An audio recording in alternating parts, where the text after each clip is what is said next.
अपने आप को जानिए। लक्ष्य नहीं निश्चित कर पाते, अपने आप को जानो। डिसीजन नहीं ले पाते, अपने आप को जानो। मानव इतिहास में एक समय पर लोगों को यह एहसास होना शुरू हुआ कि दिन प्रतिदिन जीवित रहने के लिए आवश्यक समझ से परे भी मनुष्य में चेतना का एक स्तर होता है। हम ठीक से नहीं जानते कि यह समझ कब सामने आई। हम जो जानते हैं वह यह है कि आत्मज्ञान के संकेतों को कोई महात्मा संस्कृति और सभ्यताओं से जोड़ने वाले एक सुंदर धागे की तरह समझ जा सकता है। उन्होंने इसे उस तरह से अपनाया जैसे के समय में उनको समझ में आया, पर हमारी प्रकृति, हमारी जरूरतें समय के अनुसार बदल गई हैं। हम उन्हीं के अकॉर्डिंग खुद नहीं चल सकते। आदि मानव नंगे थे, पर हम नंगे नहीं टहल सकते क्योंकि हमारी उसकी फर्क नहीं है। उन प्रसिद्ध शब्दों के बारे में सोचो जो अक्सर जाने माने यूनानी दार्शनिक सुकरात ने कहे थे, अपने आप को जानो। उन्हीं शब्दों को डेल्फी में अपोलो के मंदिर में पत्थर पर लिखा। कुछ इतिहासकारों का मानना है कि उन शब्दों को यूनानियों के प्राचीन मिस्रवासियों से अपनाया होगा। मिस्र के लक्सर में आंतरिक मंदिर की बहुत मान्यता थी, क्योंकि वहां पत्थर पर लिखा था, हे मनुष्य, अपने आप को जानो और तुम उस परम सत्य को जान जाओगे जिसकी तुम खोज कर रहे हो। उनके बारे में बाद में बात करेंगे। यह मुद्दा यह है कि वाक्य ये नहीं है कि अपने इतिहास को जानो या अपनी संस्कृति को जानो या अपने समाज को जानो। वाक्य है अपने आप को जानो। क्या आप अपने आप को जानते हैं? जब मैं वह प्रश्न पूछता हूँ तो ज़्यादातर लोग बस मुस्कुरा देते हैं और शायद यह मुझे पता नहीं है जैसा कुछ कहते हैं, आप कौन हैं? यह सरल प्रश्न है, पर लोग इस पे सोचना शुरू कर देते हैं, लोग इस पे भ्रमण करना शुरू कर देते हैं। आप कौन हैं? इसका सरल से उत्तर देना, पर जिसका उत्तर देना कठिन हो सकता है। कुछ तो इसलिए क्योंकि हम आमतौर पर भावनाओं के बजाय शब्दों से इसका जवाब देने का प्रयास करते हैं।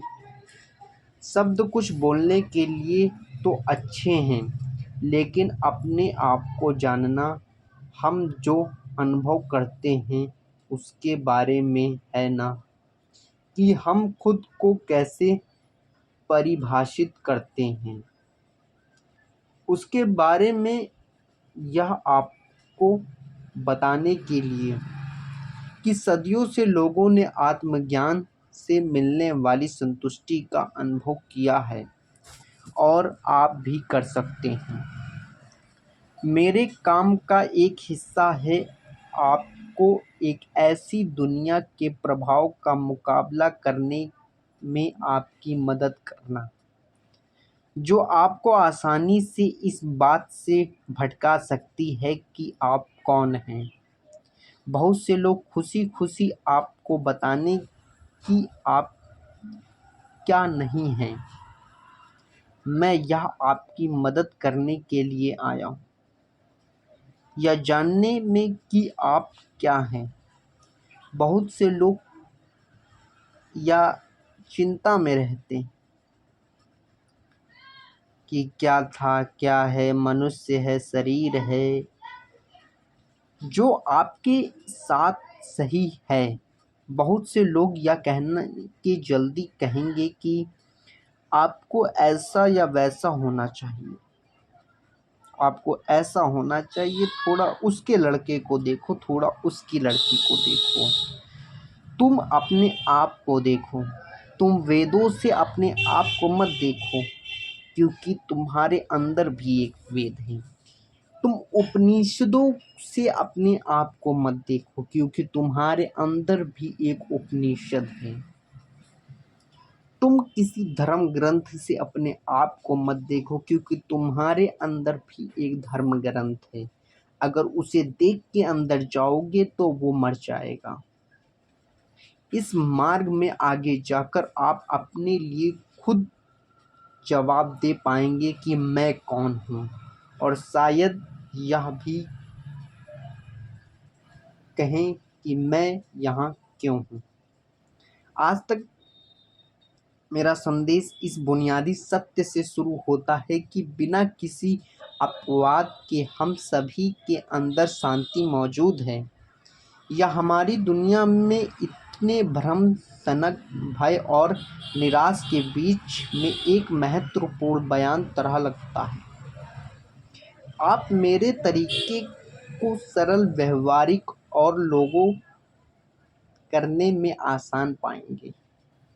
यह सालों सालों तक पढ़ने के बारे में नहीं है। अभी आपके अंदर वह है जो आपको चाहिए। लेकिन आत्मज्ञान वास्तव में तभी शुरू हो सकता है जब आप अपनी भलाई की जिम्मेदारी खुद लेते हैं और अपने भीतर खोजने का चयन करते हैं। मेरे अनुभव से शांति तभी संभव है जब आप खुद से शुरुआत करें। प्राचीन यूनानिया दार्शनिक अरस्तु ने कहा, स्वयं को जानना सारी बुद्धिमत्ता की शुरुआत है। आत्मज्ञान और शांति के आनंद, स्पष्टता, तृप्त, प्रेम, लचीलापन और कई अन्य चीजें की एक मधुर सी भावना बहती है।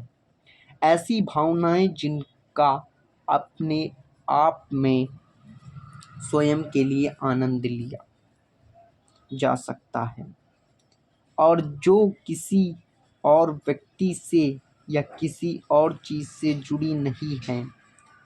बस इस विचार को एक पल के लिए अपने अंदर बैठाने दें।